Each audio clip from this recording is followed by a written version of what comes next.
Estás escuchando el podcast de la Iglesia ISA. Para obtener más información sobre ISA, incluidos nuestros horarios de reunión en Santa Ana, California, visite nuestro sitio web isa.church.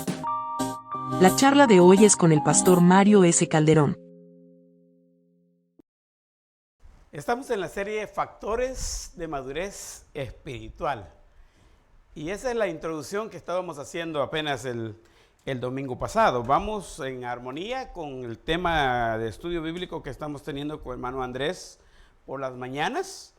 Y yo lo voy a enfocar los factores que el domingo comencé a enseñar. Son 4 factores en los que yo me voy a centrar, pero la lección completa la tenemos ahí en Iglesia 201 que mi hermano Andrés comparte. Los materiales también ahí están. Yo quisiera hacer una pregunta hoy individual. Yo puedo hacer la pregunta, pero ustedes no necesitan contestar. Individualmente, ¿ustedes se consideran maduros espiritualmente? Sí. Bueno, yo dije que no contestaran, pero está bien, ¿verdad? Sí. ¿Se consideran maduros espiritualmente? Esa es la idea, factores de madurez espiritual. Efesios 4:14, que es el tema, el versículo que tenemos como base, dice: entonces ya no seremos inmaduros como los niños, no seremos arrastrados de un lado a otro, ni empujados por cualquier corriente de nuevas enseñanzas. No nos dejaremos llevar por personas que intenten engañarnos con mentiras tan hábiles que parezcan verdad. Si en algo coincidimos es que hoy día en el mundo hay muchos mentirosos, pero solo lo sabemos los que somos maduros, que ellos son mentirosos. Una persona inmadura se deja confundir. Y tenemos situaciones como moverse de iglesia a otra indica que no hay madurez en el asunto de iglesia local. La madurez le va a decir a usted: soy miembro de la Iglesia Universal que funciona a través de una iglesia local. Soy miembro de la Iglesia Universal porque Cristo me compró con su sangre, y un día cuando Él venga por esa iglesia, yo me voy a unir a todos los de todo el mundo, que no sé quiénes son, pero allá vamos a estar juntos en el cielo. Y el Espíritu Santo me trajo a esta iglesia.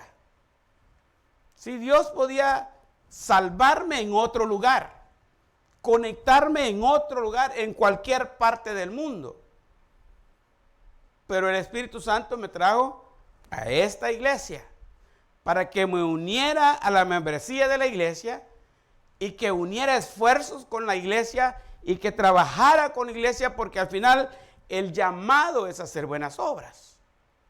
Las buenas obras se hacen no estando en casa ni viendo programas religiosos en la televisión desde el sofá. Las buenas obras se hacen conectando con los demás hermanos y poniéndose de acuerdo y enfatizar como grupo el propósito de ayudar a la comunidad y a los necesitados a hacer lo que Cristo haría si Él estuviera aquí. La madurez espiritual nos da solidez. Y en el pasado he tenido casos como por ejemplo, ha habido miembros que han venido y me han dicho: pastor, quiero decirle que voy a solicitar el retiro de mi membresía de la iglesia, porque el Espíritu Santo me ha indicado que yo debo servir en otra iglesia. Y le digo: si usted quiere servir en otra iglesia, está muy bien. Quiere irse de la iglesia, ya lo pensó, está muy bien. Pero no diga que el Espíritu Santo le ha dicho. Porque la madurez espiritual dice que el Espíritu me trajo aquí y me unió. Unir iglesias es trabajo de Dios. Separar iglesias no es trabajo de Dios. Eso no puede ser del Espíritu Santo. Debería ser diferente. Si usted va con una misión diferente, si ha sido llamado al ministerio, va como misionero, va como pastor, va en un nivel más elevado para servir a Dios en un don más especial, Es diferente. Ahí sí, un día, orando en la iglesia, el Espíritu Santo habló y dijo, apártenme ¿a quién? A Bernabé y a Saulo para la obra que los he seleccionado y los he mandado. Si manda el Espíritu Santo, va a ser con ese propósito. Pero no le voy a decir, cámbiate de iglesia porque aquí no te miran bien, cámbiate de iglesia porque esta iglesia no está muy bien, mira esto es lo que hacen, y en un bonche de críticas hacen que usted decida mejor irse. Ese no es de Dios, ese es del demonio. Quiere destruirle su vida. Pero que la persona, como no ha echado raíces de madurez espiritual, viene a ser vulnerable, y cualquier circunstancia o cualquier cosita que en la otra iglesia le digan, mira, aquí estas cosas son mucho mejor, se lo llevan, porque no están bien enraizados en las cosas de Dios. Yo enseñé una cruz al final del mensaje el domingo pasado. No voy a enseñar la cruz otra vez. Pero cada uno de los temas que apuntaba en esa cruz los voy a tocar hoy. Yo tengo como base mía esa cruz en mi mente. Y la primera vez que me pidieron, recién llegado aquí, que todavía no era oficialmente su pastor, pero me pidieron que los representara en el culto especial de Semana Santa que hacen de las 7 palabras, me asignaron las palabras que yo iba a predicar. Y una de ellas era, en el caso de las 7 palabras de la cruz, tenía que ver con esta cruz. Y yo lo mencioné ahí, si ustedes tal vez no se acuerden, pero yo todavía me acuerdo. Esa cruz de Cristo enseña 2 tipos de relaciones, una horizontal y otra vertical. Y usted, hasta les dije yo en la iglesia, les dije, a ver, pongan las manos así. Pónganlas así. Una mano está apuntando directamente para el cielo. Yo estoy en la tierra, Dios está en el cielo. Y tiene que ver con la relación entre Dios y yo. Entre yo y Dios, no es redundancia. Porque Dios buscó tener una relación conmigo. Ahora yo tengo que tener una relación con Él. Él ya hizo su parte, ahora es mi turno hacer mi parte. Y las 2 palabras que identifican eso es la oración y el estudio de la palabra. Oración, estudio de la palabra. Oración, estudio de la palabra. A eso se le llama comunicación con Dios. Yo le hablo, Él me habla. Yo le hablo en la oración, Él me habla en su palabra. Entonces así nomás, esa relación que tenemos así ahora, de una vez apuntando hacia el cielo, ya nos dice. Ahora la otra es de esta manera. Ya tengo bien esta relación, ¿verdad? Estamos bien entre Dios y yo, entre yo y Dios, estamos bien. Esto me va a llevar a funcionar en las buenas obras de esta manera. Y en esta manera nosotros vamos a trabajar con los demás. Si estoy bien con Dios, ahora voy a servirles a ustedes. Una persona que no sirve, dijo alguien, que no vive para servir, no sirve para vivir. Y Dios es invisible. ¿Cómo puedo decir yo cuánto te amo, Dios? Y al mismo tiempo manifiesto que no amo a los demás. Para manifestar que yo amo a Dios, debo mostrar el amor con los demás. Y eso es lo que apunta para estos lados, ¿no? En donde tiene que ver con 2 ramas. En una rama de la cruz vamos a poner la palabra congregarse. ¿Puede usted ser miembro de una iglesia local sin congregarse? No, eso es un imposible. Tiene que congregarse. No puede servir en ningún área de la comunidad si usted está desconectado completamente de la iglesia. Y en el otro lado que está, en la cruz aparece la palabra diezmar. Cambie la palabra diezmo si quiere. No ponga diezmo. Entregar todos mis bienes a Dios, póngale. Porque el diezmo es muy poquito. Y estuvimos estudiando de eso. Y vamos a hablar más despacio de eso cuando llegue el tiempo. Pero esta es la relación para que la iglesia local se mantenga. Sí, hay gente que piensa que la iglesia local debe vivir por fe, solo por fe, por fe, por fe. Y no, como cualquiera de nosotros en el mundo necesitamos el dinero para sobrevivir. Y la iglesia necesita dinero para sobrevivir. No se puede estar sin dinero. Y aunque por ahí el diablo haya ocupado algo que se fue hasta el extremo, o algunos que se han ido al extremo, y ahora tenemos la tilde de que la iglesia lo que quiere es mi dinero. No, no es eso. La iglesia necesita ser sostenida, si no se muere. Necesitamos nosotros aportar económicamente como muestra de que somos hijos de Dios y nos relacionamos bien con Dios. Si el tema del dinero no lo tiene claro, no está maduro espiritualmente todavía. Mi énfasis ahora va a ser la oración, la parte que nos conecta con Dios. El primer factor de madurez espiritual en este caso viene siendo la oración. Y en el tema de la oración, Colosenses 4:12, Pablo está escribiendo y dice así: les manda saludos Epafras, que es uno de ustedes. Mira, ahí está congregado, ¿verdad? Es uno de ustedes. Este siervo de Cristo Jesús está siempre luchando en oración por ustedes, para que con madurez se mantengan firmes, cumpliendo en todo la voluntad de Dios. Y aparecen dos palabras claves: oración. Y la petición es madurez. Él ora constantemente para que los demás en la congregación se mantengan firmes en su madurez. Entonces, la madurez podría ser ilustrada quizás como una línea de perfección aquí arriba y una línea de imperfección aquí abajo. Un amplio conocimiento bíblico podría ser considerado como madurez, pero no. La madurez implica todo el ser de la persona. Y algunas veces nosotros estamos subiendo y adquiriendo madurez, pero recibimos estancamientos. Hay cosas que nos detienen. Pero la idea es que subamos. Y había un coro de mi niñez que decía: subiendo voy, si voy, subiendo voy. A encontrarme con Jesús, al cielo voy.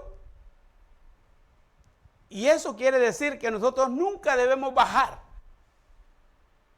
No bajar. Subir, subir, subir, porque la meta es hasta que todos lleguemos a la medida de la estatura de la plenitud de Cristo.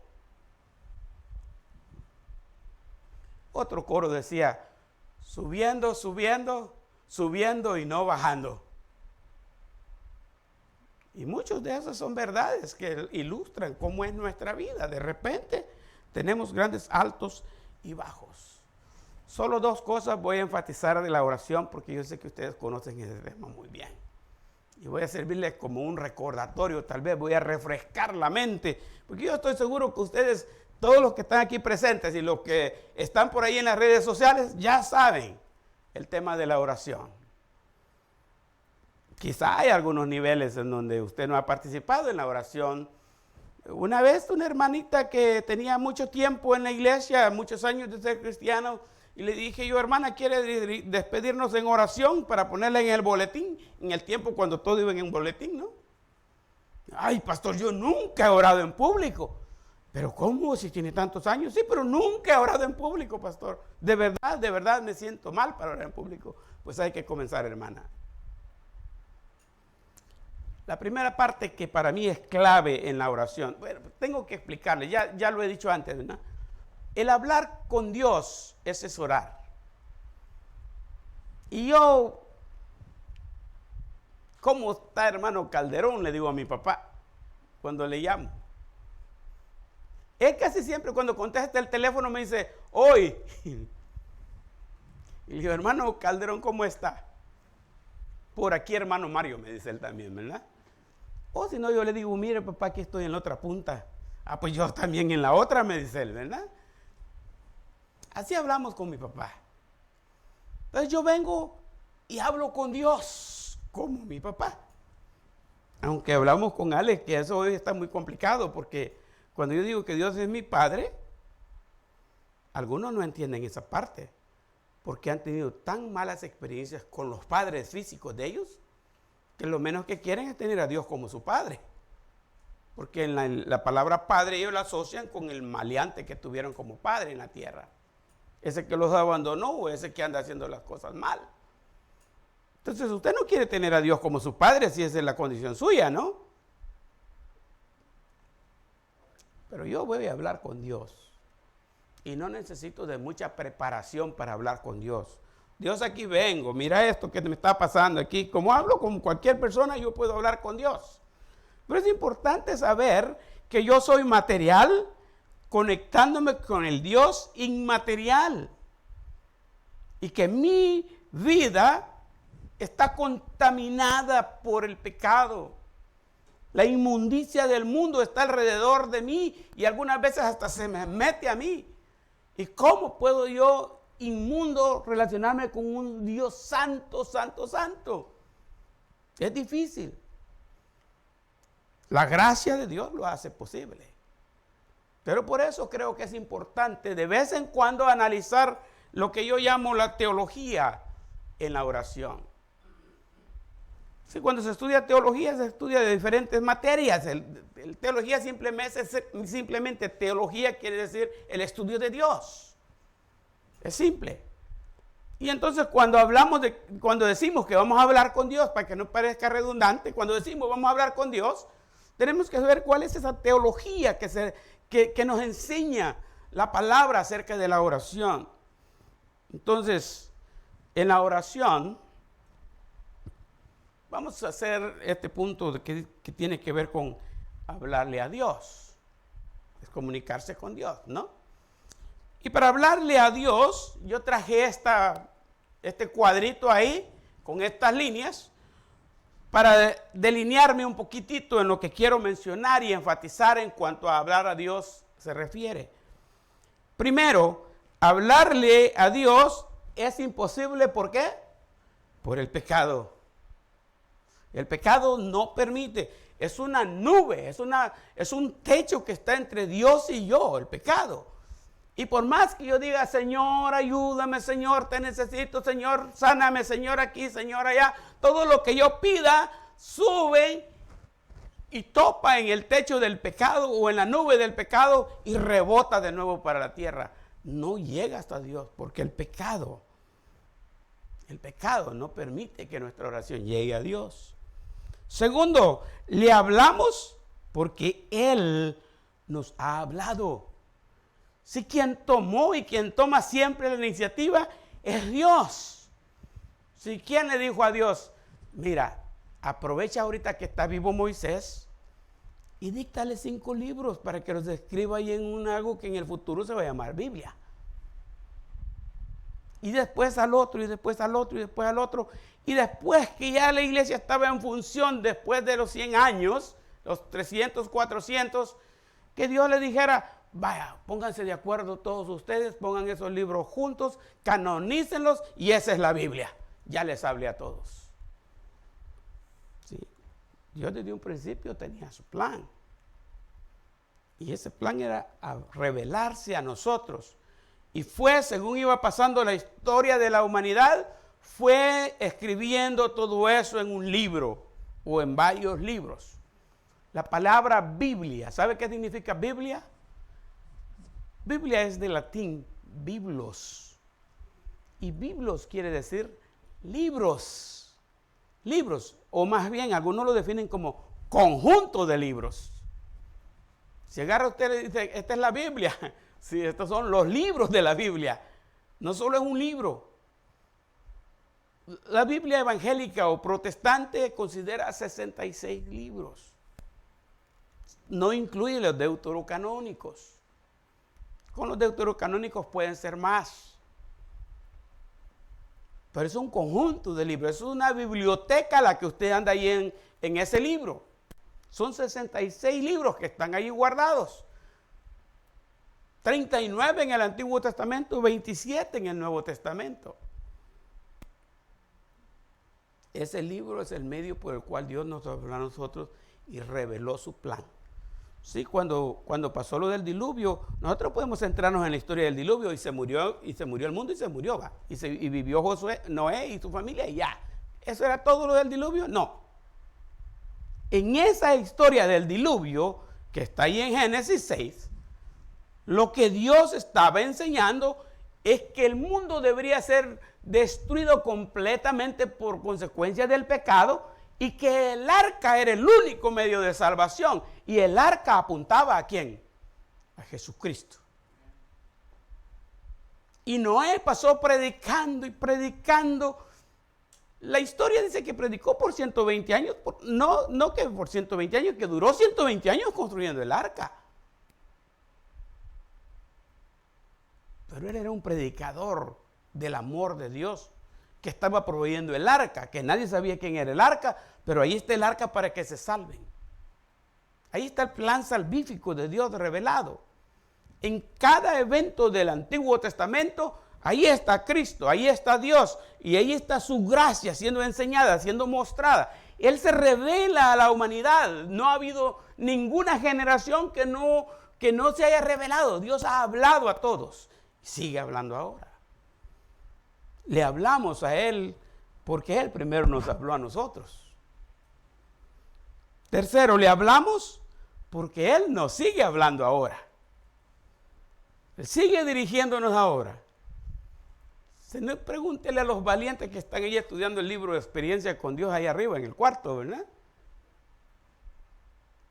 Y allí estamos descubriendo cómo está obrando ahorita Dios aquí entre nosotros. ¿Y qué nos está pidiendo a nosotros? ¿Qué pide Dios de nosotros? Porque Él sigue hablando. Ese libro sagrado está escrito para que Él se comunique con nosotros. Y luego le hablamos por su gracia. Por su gracia. Porque ¿quién soy yo para venir ante Dios? Algunas veces así me siento cuando comienzo a orar. No me siento digno de llegar ante su presencia. Pero la gracia bendita de Dios hizo todo lo posible del lado divino para que este pecador tuviera acceso al trono de la gracia y pedir conforme yo quiera. Así que hablar con Dios hay que considerar eso. No es simplemente aquí estoy vos como que fuera salvadoreño Dios, ¿verdad? No. La segunda cosa que tengo en cuanto a la teología de la oración es la obra maravillosa de Cristo. La obra de Dios es hablar, buscar la manera de comunicarse con nosotros. Ahora viene la obra maravillosa de Cristo. Y este cuadro, otra vez dice las líneas. La primera dice, el verbo se hizo carne. Por eso le llamo obra maravillosa de Cristo. No voy a poder entender en mi mente nunca cómo el Dios santo, santo, santo viniera a este mundo y se mezclara con nosotros. Sí, en muchas ocasiones, ustedes mismos tal vez ya pasaron por esa situación y tratamos de evitarlas. Se lo voy a mencionar de esta manera. Por mis primeros 9 años en Estados Unidos, yo trabajé en un restaurante, en una pizzería. Y en ese transcurso aprendí muchas cosas. Primero, en El Salvador yo no conocía a los homeless. Y allí vine a conocer a los homeless. En la pizzería fue como una escuela para mí, me ayudó a adaptarme, a conocer la cultura estadounidense. Hasta inglés aprendí a hablar ahí bastante. De momento entraba un homeless. Y el edificio tenía 3 secciones. Dependiendo de la sección donde el homeless se iba a sentar, todo el mundo se movía de esas bancas y se iba a otra sección y dejaban al homeless solo. De manera que la orden era que no deberíamos dejar un homeless dentro del restaurante. No podían entrar. Y creo que todavía está por ahí eso. Los restaurantes tienen que tener mucho cuidado con eso. La gente está comiendo y la persona que llega allí no solo hiede, apesta. Apesta, a veces hasta sus necesidades se han hecho en su ropa. Y eso ya apesta.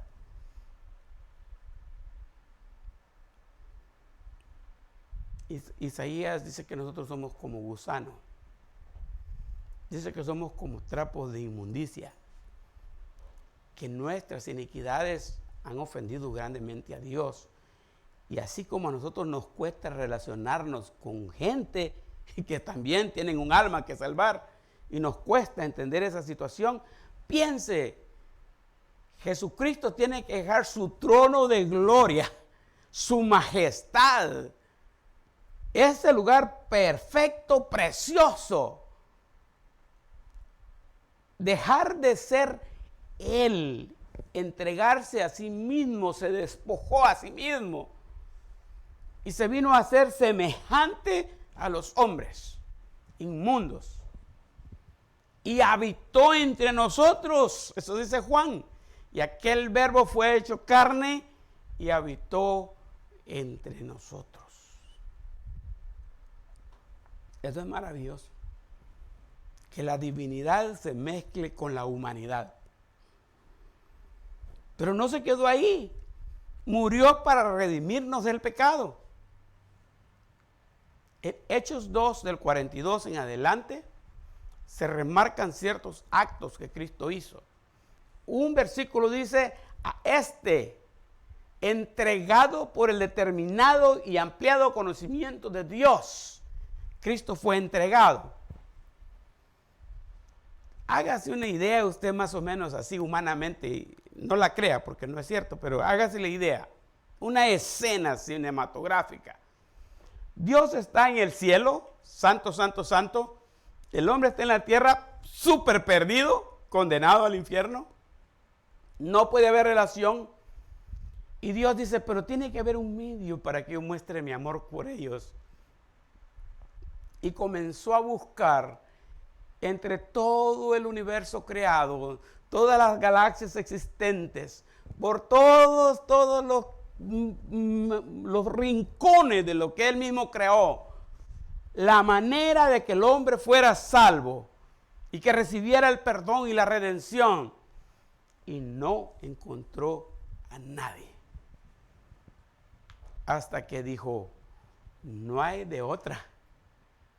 Tengo que ir yo. Soy el único sin pecado y soy yo el que tengo que ir. Y se manifestó en la persona de Jesucristo. Y vino. Y nos redimió.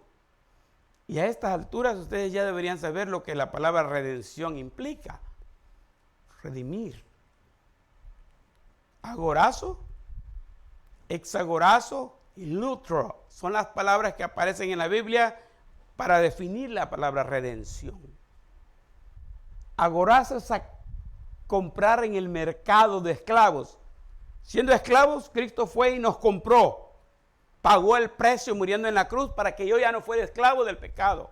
Hexagorazo, comprar en el mercado y quitarlo de venta. Ya no más está en venta. Los esclavos podían ser renegociados y agarrarlo como una inversión. Así como hoy hay gente que compra casas, las arregla y las vende, o espera un tiempo que suba el precio y la vende y hace negocio con el real estate. Así la gente hacía negocio con los esclavos. Cristo vino, nos compró y nos sacó de venta.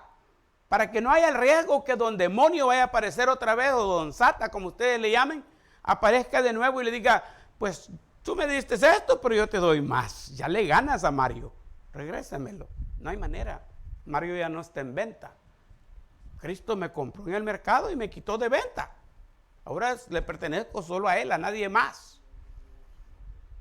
Pero la palabra lutro tiene que ver con el tercer paso en la redención. Comprar, quitar de la venta, y al final la tercera palabra lutro quiere decir poner en libertad. Ahora Cristo me dejó a mí libre albedrío. Yo soy tu Señor porque yo pagué tu precio. Tú me perteneces porque yo te compré en el mercado de esclavos. Ahora tú podrías ser mi esclavo, pero no voy a hacer eso. Te voy a dar el chance de que si me sirves, que lo hagas por tu propia voluntad, no por obligación o compromiso. Así que Jesucristo va a decir ahora, si ustedes son mis amigos, no va a decir ustedes son mis esclavos. Pero luego va a decir, si hacéis lo que yo os mando. Y Él va a mandarnos y va a decir, id y haced discípulos en todas las naciones. ¿Y usted qué va a decir? Pues si Él es mi Señor, aquí voy. O va a decir usted, pues yo no puedo, Señor, pero yo puedo mandar un misionero. Que alguien vaya por mí. Él nos redimió del pecado. Ahora Cristo vino, se hizo cargo. Luego Él murió en la cruz del Calvario para redimirme. ¿Cuál es el tercer paso? Ascendió al cielo y se sentó a la diestra de Dios Padre. Allá en el trono celestial. Y desde allá del trono celestial, ¿cuál es la cuarta frase? Intercede por nosotros. Cristo sigue activo. ¿O ustedes qué pensaban? Que cuando Él se fue al cielo se fue de vacaciones, ¿no? Y como es salvadoreño, allá está durmiendo en una hamaca, acostado ahí meciéndose para que los zancudos no lo molesten. No, Cristo sigue activo, intercediendo por nosotros. Nos redimió, pero ahora intercede por nosotros. Y les he explicado, el acusador de las almas, llega el diablo y llega y le dice, mira cuántas cosas malas hizo Mario. Y Cristo dice, por todos esos pecados ya pagué. Así que ahí está Jesucristo. Y la tercera cosa que quiero ver es la conexión del Espíritu. Acuérdense que estamos en la teología de la oración, ¿no? La conexión del Espíritu. En la conexión del Espíritu yo preferí mejor poner el versículo, el pasaje más claro para mí, que es de Romanos 8, 26 y 27. Demasiado pequeña la letra, tal vez no la van a alcanzar a leer, pero dígame, ¿cuál es la más fácil, leer esta o esta? Miren lo que dice, se lo leo. Asimismo, en nuestra debilidad, el Espíritu acude a ayudarnos. No sabemos qué pedir, pero el Espíritu mismo intercede por nosotros con gemidos que no pueden expresarse con palabras. Y Dios, que examina los corazones, sabe cuál es la intención del Espíritu, porque el Espíritu intercede por los creyentes conforme a la voluntad de Dios. Romanos 8, 26 y 27. Muy elocuente puede estar su oración. Una vez estábamos en un tiempo de oración en la iglesia anterior, antes de venirnos para el sur de California. Y a la hora que nos distribuimos en oración, me dijo alguien, vamos a orar todos en grupos, pero por favor que sean oraciones de poder, de poder, de poder. Oraciones de poder. Y entonces comenzaron los grupos a gritar. ¡Wow! ¡Wow! ¡Wow! Y las oraciones y todo, hey, que sí, que no, ¿verdad? Y yo me quedé pensando, ¿es de poder o de gritar? Porque alguien tal vez sin hacer mucho ruido exprese una oración que tiene más poder que el que gritó más. ¿Dónde está el poder de la oración? No está en la sabiduría de palabras, no está en la manera como hablamos con Dios. Sí, Él nos oye. Está en la conexión que tenemos con el Espíritu Santo. Mire, nuestras palabras cuando las hablamos así le parecen a Dios porque salen de un labio inmundo. Y por muy bien que pensamos que estamos, nuestra oración no llega a la presencia de Dios si no fuera el Espíritu Santo que nos ayuda en nuestra debilidad. Y las intenciones de nosotros, del Espíritu Santo, las sabe. Y así es como Dios conoce cuál es la intención. Sí, no sé si un día mi hermana va a oír esto, porque nunca le dije nada, pero el primer día que yo vine a Estados Unidos, estaba manejando ya el carro de mi papá por ahí. Y me dijeron mi hermana, también recién llegada, no tenía mucho tiempo que llegaron ellos, ella trabajaba limpiándole la casa a una persona por ahí en Hollywood, en esa zona. Y me dieron la dirección y fui a buscarla, fui por ella. Pues la persona, como siempre ocurre, ¿no? Entre los que limpian y las patronas, a veces desarrolla una amistad muy, muy, muy buena. Y entonces así se confían, ¿no? Y claro, cuando yo llegué a traer a mi hermana, toqué la puerta, La señora salió a recibirme, pero yo no sabía nada de inglés, no tenía idea qué decirle. Y salió mi hermana, que tenía 1 año de estar aquí y ya hablaba inglés. Bueno, no es cierto, pero me acuerdo muy bien, ¿saben por qué? Porque ella le dijo, she's my sister, cuando me presentó a mí con la señora. ¿Sí saben qué es eso, verdad? Ella me dijo, she's my sister, le dijo mi hermana. Nunca le he dicho nada a mi hermana, pero tal vez ni se acuerda, ¿verdad? Pero me presentó como su hermana. Como su hermana. Y ella tenía que decir, he's my brother. Y me presentó como su hermana. De ahí comencé a tener mis propias experiencias. En español usted dice el domingo pasado. En inglés usted dice the last Sunday. O sea, por eso es que los muchachos a veces cuando están hablando no dicen el domingo pasado. Ellos dicen el pasado domingo. Porque su lengua primaria es en inglés y traducen literalmente al español. Pero el español, muchas cosas del inglés son, como dije el vez pasado, al revés volteado, ¿no? Entonces cuesta. Y me di cuenta de varias cosas. Las personas que vivían en América, criadas en América con inglés bueno, yo le decía el inglés mío todo macheteado, dicen en mi país. Y yo no sé cómo le ponía las palabras, pero yo estaba tratando de comunicarme con ellos y ellos atentos oyendo. Y en su mente, quién sabe qué trabajo estaban haciendo para acomodar las palabras que yo les decía. Y como quien dice, Mario creo que lo que me quiere decir es esto. Y a ellos me lo repetían y le decía, yes, yes, yes, ¿no? Eso era, le adivinó. Y me di cuenta también que cuando estaba a la par de un hispano, mejor no saber inglés uno. Porque los latinos nos hacemos daño entre nosotros mismos.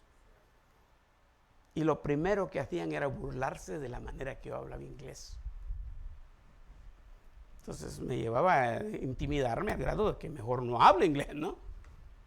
Hablaba con confianza con un americano, pero no con confianza si había un hispano al lado mío. Porque no solo me iba a hacer burla ahí, sino que iba a vivir con los demás. Fíjate que Mario allá, que no sé qué cosa. Y a ponerme en ridículo con los demás. Es triste, pero así somos, ¿no? Ojalá que no se enojen conmigo por decirle la verdad, ¿no? Yo aprendí muchas cosas, que uno hay que respetar ese tipo de ambientes y más bien apoyar a la gente como lo sentía yo de la persona americana. Ahora yo creo que vengo a Dios y le digo, Señor, yo necesito tal y tal cosa. Y lo que le digo está totalmente lejos de ser entendido por el vocabulario divino. Dios no tiene idea qué es lo que yo le estoy diciendo. ¿Será en chino? ¿Será en japonés? ¿En qué estará hablando Mario? No le entiendo lo que está diciendo. Pero no, en el momento que yo le digo las palabras, yo le pongo la lista de peticiones, te pido, y tan rápido, ¿verdad? Y Dios está tratando de entenderme, pero en el mismo proceso que yo estoy hablando, el Espíritu Santo comienza a elevar la petición hasta el cielo y va acomodando las palabras para que cuando llega ante el trono celestial, ¿qué pasó? Está perfectamente clarito. Lo que yo dije en español aquí en idioma, ¿cómo se dice? Inmundo, llegó al cielo en un lenguaje celestial y perfecto. Y Dios lo escucha muy bien. Por eso es que nosotros no podríamos orar sin la intervención o la participación del Espíritu Santo. Así es que nosotros tenemos que tener en cuenta, la teología de la oración está basada en la obra de la bendita Trinidad. Le hablamos a Dios confiando en la obra maravillosa que Cristo hizo de redimirnos de nuestros pecados, con la ayuda y la conexión del Espíritu Santo. Es por eso que cuando yo estudio la teología, no me gusta, a veces no digo nada, no me gusta, y lo oigo a veces de líderes importantes en las iglesias, pero no me gusta cuando dicen, te pedimos todo esto en el nombre del Padre, del Hijo y del Espíritu Santo. Perdónenme que no entiendo esa parte yo así. Y no sé, tal vez no me lo sé explicar. Pero yo siento que la frase te pedimos en nombre de es clave. Si usted pide en nombre del Padre y luego pide en nombre del Hijo y luego pide en nombre del Espíritu Santo, ¿a quién le está pidiendo? ¿Esta oración a quién se la elevó entonces? Por eso para mí saber de teología en la oración es clave. Porque Cristo dijo así, ¿no? Vosotros cuando oraréis, oraréis así. Padre nuestro. ¿A quién le vamos a orar? A Dios. ¿Y Jesucristo qué dijo? Y todo lo que pidieras al Padre en mi nombre, yo lo haré. Oramos al Padre en nombre de ¿quién? En el nombre de Jesucristo. Por eso es clave. Mire, no me gusta tampoco cuando terminan la oración sin decir en el nombre de Cristo. Porque esa oración quedó por ahí en el aire. ¿Quién sabe si fue en el nombre de Buda? Y eso no me va a servir. Yo tengo que asegurarme de que en el nombre de Cristo Jesús. Porque es por el nombre de Él que nosotros obtenemos lo que queremos. Y al final, pues simplemente saber que nosotros somos inútiles ante Dios. Simples mortales, incapaces de presentarnos ante la presencia de Dios, por mucho que nos preparemos. Siempre vamos a ocupar la ayuda del Espíritu Santo. Siempre. Debemos saber que el Espíritu Santo está ahí en cada oración. Dios el Padre está como el Padre del Hijo pródigo, esperando con los brazos abiertos a que regresemos a Él y le busquemos. Dios el Hijo está siempre listo para perdonarnos de todo pecado y limpiarnos de toda maldad si los confesamos. 1 Juan 1:9. Y el Espíritu Santo está ahí siempre, porque la promesa que dio Dios, que dio Jesucristo y que el mismo Espíritu Santo dio, es que va a estar con nosotros todos los días hasta el fin del mundo. Y que el reto del Espíritu Santo es en aquel día presentar a Jesucristo a la iglesia sin mancha ni arruga. Ahí está la obra del Espíritu Santo. Y tengo que mencionar la otra parte que les dije. Primero la teología de la oración. La teología. Ahora la práctica de la oración. Y la práctica de la oración es importante también que la mencionemos. Voy a dar algunas maneras de cómo nosotros oramos o cómo practicamos la oración. La primera yo le llamo la oración personal. La oración personal comienza a ocurrir desde el momento en que Dios, a través de su Espíritu Santo, nos convenció de pecado. Nosotros somos salvos porque ese momento le hablamos a Dios en oración. Algunas veces a esto se le llama la oración del pecador y es dirigida por el predicador que presentó el mensaje o por cualquiera que lo evangelizó. Pero debemos saber que esta oración puede ser solo una oración rezada o repetida, memorizada o ya practicada. La verdadera oración es la que usted tiene dentro de usted. Y algunas veces me ha pasado y de verdad me hace llorar cuando he llegado a ese momento, porque un día pensando en todo esto dije yo no le voy a decir lo que quiero que él diga. Él vino para entregarse al Señor y le digo, ¿entendiste el mensaje? Sí, esto, sí. ¿Quieres decirle a Dios cómo te sientes? ¿Quieres pedirle a Dios que entre en tu corazón? ¿Quieres pedirle que te salve, que te redime, que te cambie, que ya no quieres ser el mismo? Ora pues, aquí voy a estar contigo para apoyarte. Dile al Señor eso, cualquier cosa, díselo al Señor como tú sientas. No sé orar, no, dile lo que sientes, dile lo que piensas. Eso es todo. Y las personas comienzan a decir Dios, o a veces dicen Jesucristo porque no saben de la teología. A veces dicen Espíritu Santo porque no saben teología de oración. Y es entendible. Y ellos comienzan a hablar. Y mire, a veces no oran. Antes de orar, comienzan a llorar. Porque hay un toque aquí adentro. Y la oración, cualquier palabra que ellos expresan, viene de aquí adentro. Es bien personal. Y aunque no digan qué es lo que está pasando, que si han maltratado a la esposa, que si algo le hicieron a los hijos, que si se portan mal en cualquier otro lado, que son temperamentales, lo que sea que tengan ellos en mente, eso los hace llorar. Y los hace derramar sus lágrimas ante el altar de Dios. Ahí comienzan las oraciones personales. Y continúan. El versículo que puse ahí dice, pero tú, cuando te pongas a orar, entra en tu cuarto, cierra la puerta y ora a tu Padre, que está en lo secreto. Así tu Padre, que ve lo que se hace en secreto, te recompensará. Incluso la Reina Valera del 60 dice, te recompensará en público. Esto es una oración bien personal. No quiero que mi hermana, mi esposa oiga, que mis hijos oigan lo que yo le voy a pedir a Dios en este rato. O no quiero que los hermanos de la iglesia se den cuenta por lo que yo estoy pasando, pero yo sé quién es Dios. Yo voy a buscar mi momento solas, en secreto. No importa si alguien dice, este no es de oración, yo nunca lo veo orando. Pues no tienen que verme orando. Pero Dios sabe las peticiones que hago en secreto de manera personal. Y lo hice así, hermanos, porque muchas veces la gente confunde esto.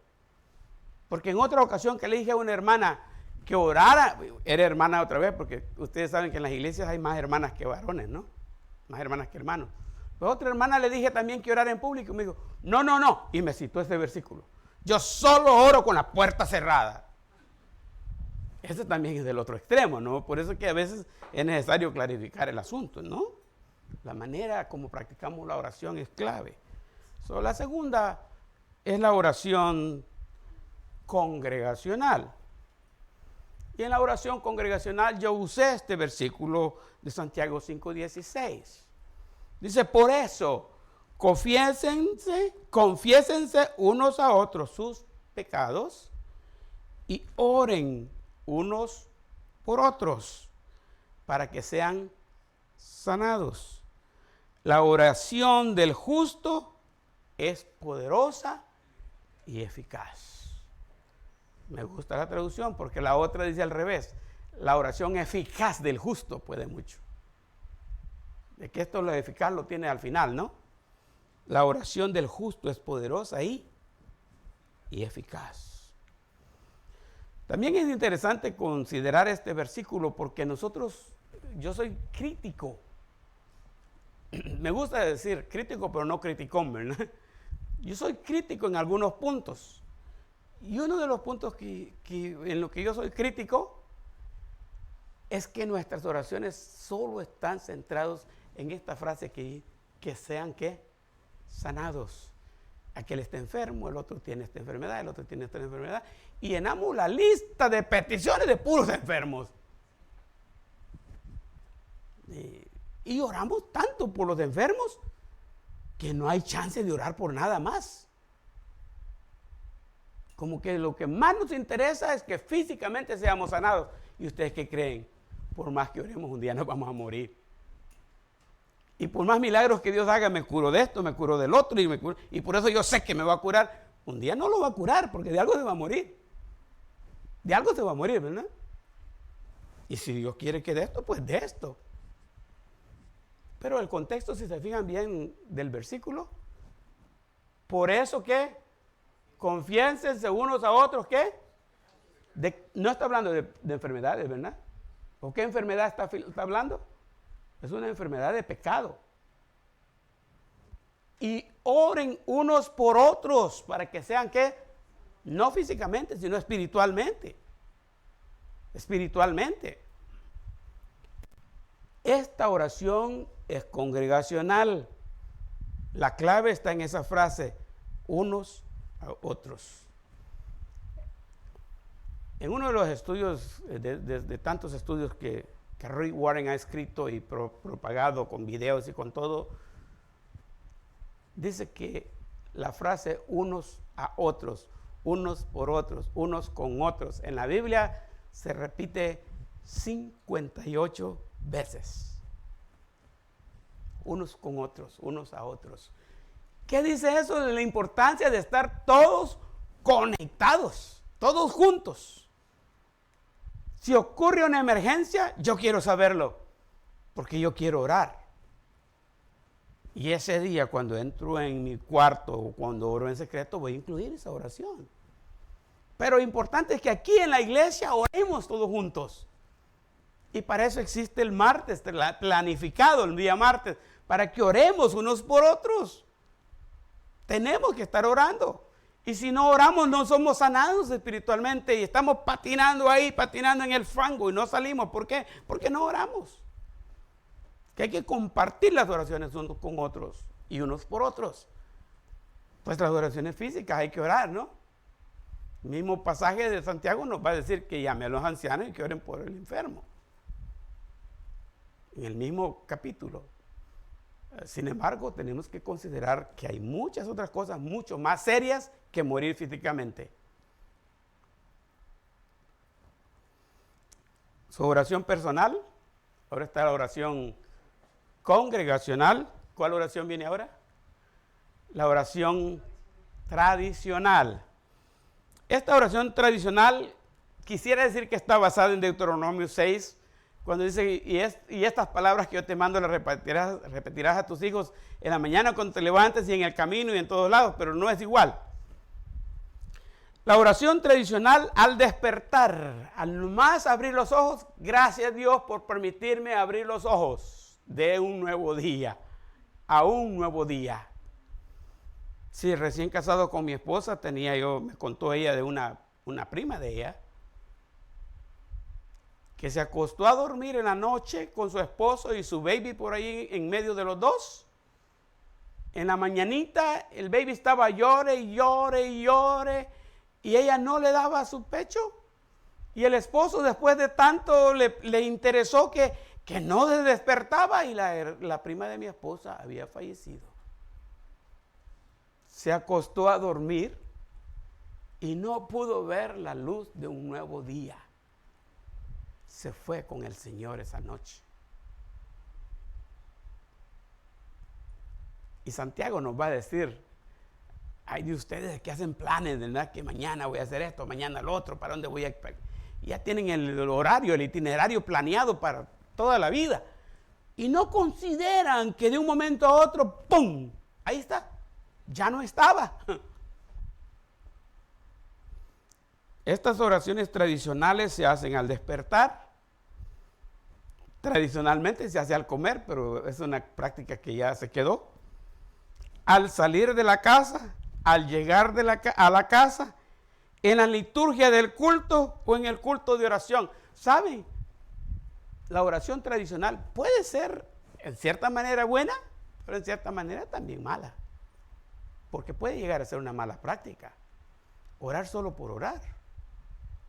Si una vez hablando con mi esposa, la lista de peticiones que tenemos para los martes, ya parece que estamos rezándolas. Y eso ya puede ser una tradición, te pido por este, te pido por el otro, te pido. No estamos siendo conscientes realmente de lo que implica lo que estamos haciendo. Que estamos ante el trono de Dios. Y ha pasado muchas cosas para que podamos lograr eso. Y Cristo está en medio. Y el Espíritu Santo está diciendo, ¿y qué tienen de nuevo, hijo? Y nosotros le salimos con el mismo verso. No le resta importancia a la oración eso. Pero tenemos que nosotros estar conscientes de lo que verdaderamente estamos haciendo. Que nuestra oración sea oración. Ahora va a orar fulano en el culto, ahora sutano en el culto. Oramos para entrar, oramos para salir. Y eso es una tradición ya de orar por orar. A mí me cuesta, pero cuando oro trato de no tener ese conflicto en mí. No sé, quizás yo sea de los pocos que todavía practican el orar antes para comer. Donde quiera que estoy. En el restaurante o donde sea. Y lucho conmigo mismo cuando yo oro y digo, Señor, gracias por esta comida. Oh, pero así le dije ayer. Siempre tengo que dar gracias por la comida, pero no quiero usar la misma palabra para que no se vea que estoy repitiendo la oración como un rezo. Entonces estoy buscando ahí y al final digo, Señor, pues es por la comida que tengo que orar, ¿verdad? ¿Sí? Pero en mí hay ese asunto. No quiero ser un repetitivo en la oración. Quiero que mi oración sea genuina, sea real. La oración tradicional. Pero todavía tengo una oración más antes de terminar. la oración ocasional. Oración personal, oración congregacional, la oración tradicional y la oración ocasional. Esta es la oración ocasional. Puede ocurrir al estar tomando un café con un amigo o con una amiga. Puede ocurrir si estoy enfrentando una crisis. Las crisis no nos avisan, ¿no? Tuvimos ayer una crisis en casa con mi yerno. Una situación que pasó ahí que le afectó mucho a él. Y nos afectó a todos. Yo tuve que meterme al baño y orar por esa crisis. Cuando aparece una emergencia o cuando alguien me pide que ore por él.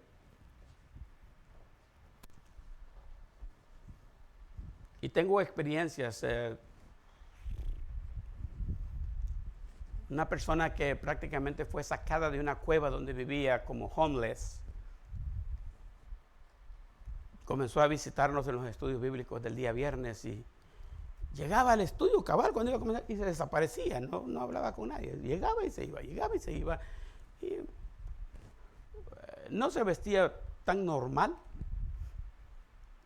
Se entendía cómo era él, pero sombrerito con plumas ahí paraditas y unas plumas ahí.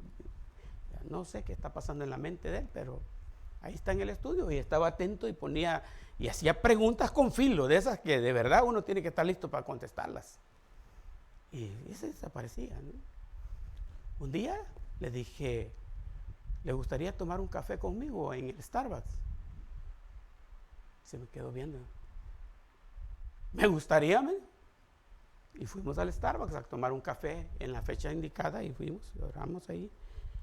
Y él comenzó a contarme de su vida y su desastre matrimonial que había tenido 2 veces ya, decepcionado completamente. La edad muy avanzada según él, ya mi descendencia no se la voy a poder dar a mi papá y una cosa ahí. Ahí en el café, no fue Starbucks, fue otro café que él eligió. Ahí me puse a orar por él. Le dije, haz algo en él, Señor, para que entienda que tú eres el Dios de milagros. Y cuando nosotros caemos en una situación tan baja como ha caído él, de ahí tú nos puedes levantar. Y cuando pensamos que ya no hay esperanza, tú puedes traer esperanza. Es un hombre casado y le dio 2 niñas a su papá. Una oración en un café con un amigo. Donde sea que estamos, él me dice, mi pastor. ¿Cómo está mi pastor? No es de muchas palabras, cuesta que se comunique. De repente aparece por ahí con un mensaje. Yo lo extraño a él también porque he visto cómo Dios ha obrado en su vida. Y la última línea que dice, cuando alguien me pide que ore por él. Hermanos, es interesante. Ustedes van a, la idea no es un reclamo aquí, ¿no? Pero cuando alguien me dice, pastor fulano me pidió que oráramos por él. Ah, bueno, vamos a orar por él, ¿verdad? Pero en mi mente está, ¿por qué no oró usted con él? El hermano Henderson es uno de los que se especializan en la oración y anda dando conferencias, así como el pastor Wesley Felipe viene y habla de finanzas, así él habla de la oración y se desenvuelve muy bien en este tema y pone a orar todo un gimnasio ahí, tremendo, el auditorio completo.